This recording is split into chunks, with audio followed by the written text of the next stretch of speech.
Assalamualaikum kepada Sofwan, iaitu pensyarah multimedia saya, dan juga kepada rakan-rakan yang saya kasihi sekalian. Saya Muhammad Danish Farhan bin Azizan. Nombor pendaftaran saya ialah 03DT19F1097. Tujuan saya ingin membuat video ini adalah untuk menceritakan tentang pembelajaran secara atas talian atau orang panggil PDPR secara online. Okey, seperti yang kita lihat, dan kita semua sekarang berada dalam zaman COVID, iaitu zaman di mana kita perlu banyak duduk rumah dan bekerja daripada rumah. So, penyakit ini telah tersebar dalam 2020 sehingga ke hari ini.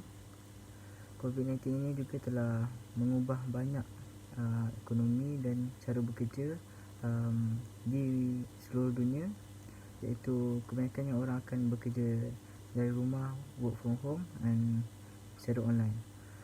Hal ini adalah kerana bagi mengelakkan kes COVID ini tular dengan lebih meluas. Jadi 2020 pada tahun 2020 kerajaan sudah membincangkan tentang bagaimana untuk menghadapi wabak ini dengan meneruskan pembelajaran kepada pusat-pusat pengajian dan institusi yang lain untuk terus belajar dan tanpa perlu tanpa perlu tangguh lah. So kira kita boleh belajar seperti biasa tetapi dengan cara yang berbeza.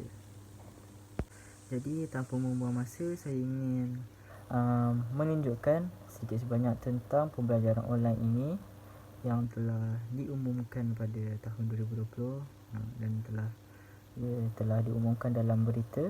So mari kita saksikan. Pertama kali dalam sejarah sistem pendidikan negara, pengajaran dan pembelajaran berlangsung tanpa perlu guru bersemuka dengan anak didik selama lebih sebulan. Manakala ibu bapa perlu mengambil alih sebahagian peranan warga pendidik. Ikuti laporan Selvam Arjunan yang meninjau penyesuaian masyarakat aktiviti pendidikan secara dalam talian.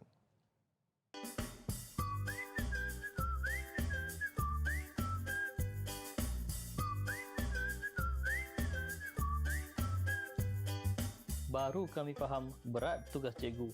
Itu antara luahan awal daripada ibu bapa sejak bermulanya e-pembelajaran. Manakan tidak, anak 2-3 pun sukar nak uruskan di rumah selama sebulan.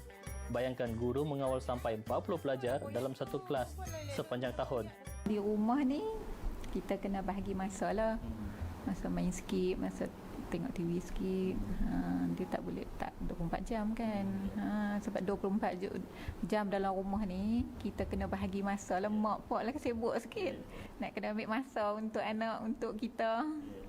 Bagi anak murid, mesej WhatsApp dan Telegram, bahkan bilik darjah online pun tak sama dengan peranan cikgu di bilik darjah. Ada juga yang dah rindu cikgu masing-masing. Okey, itu adalah antara maklumat-maklumat yang telah saya dapat kongsikan dalam video ini tentang pembelajaran secara online ini. Tetapi saya ingin menerangkan lebih mendalam lagi tentang pembelajaran secara online ini. So pembelajaran secara online ini lebih kepada belajar secara di alam maya. Okey. So untuk keterangan lebih lanjut, saya akan tunjukkan di dalam video seterusnya. Online learning merupakan hasil daripada pembelajaran yang disampaikan secara elektronik dengan menggunakan komputer, telefon pintar dan lain-lain dengan adanya internet untuk mengakses aplikasi-aplikasi yang berkaitan digunakan dalam pembelajaran tersebut. Cara pembelajaran ini adalah antara alternatif yang sesuai untuk pelajar universiti meneruskan pembelajaran mereka sekiranya ada masalah yang tidak dapat dielakkan untuk menghadiri kelas seperti yang kita sedia maklum berkaitan dengan wabak COVID-19 yang melanda di seluruh dunia pada masa kini. Melalui online learning ini, pelajar juga dapat berkomunikasi dengan pensyarah mereka serta berkaitan dengan wabak COVID-19 yang melanda di seluruh dunia pada masa kini. Melalui online learning ini, pelajar juga dapat berkomunikasi dengan pensyarah mereka serta dapat menjalani sesi soal jawab dengan mudah.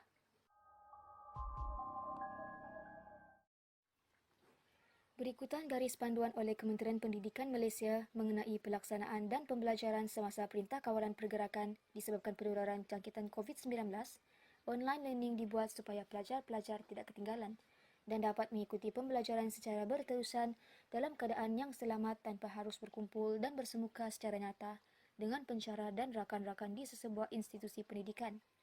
Alternatif ini boleh digunakan pakai oleh sesiapa saja dan ianya adalah cara yang terbaik untuk sentiasa mengikuti perkembangan terkini semasa pandemik kerana online learning melibatkan penyampaian maklumat, perbincangan dan komunikasi jarak jauh yang mempunyai risiko rendah untuk jangkitan COVID-19 kepada individu yang lain. Okey, berikut adalah tentang detail dan isi-isi mengenai pembelajaran secara online ini. So kita sendiri boleh lihat pembelajaran secara online ini ada baik dan buruknya kalau kita fikirkan sendiri kan. So untuk zaman COVID ini kita terpaksa mengikut zaman yang baru dan era yang baru kerana COVID-19 ini adalah bukan penyakit yang biasa-biasa. So semoga kita sentiasa berwaspada dan sentiasa memakai pelitup muka dan sentiasa mensanitasikan tangan kita untuk menghindari COVID-19 ini. Sekian dari saya. Assalamualaikum.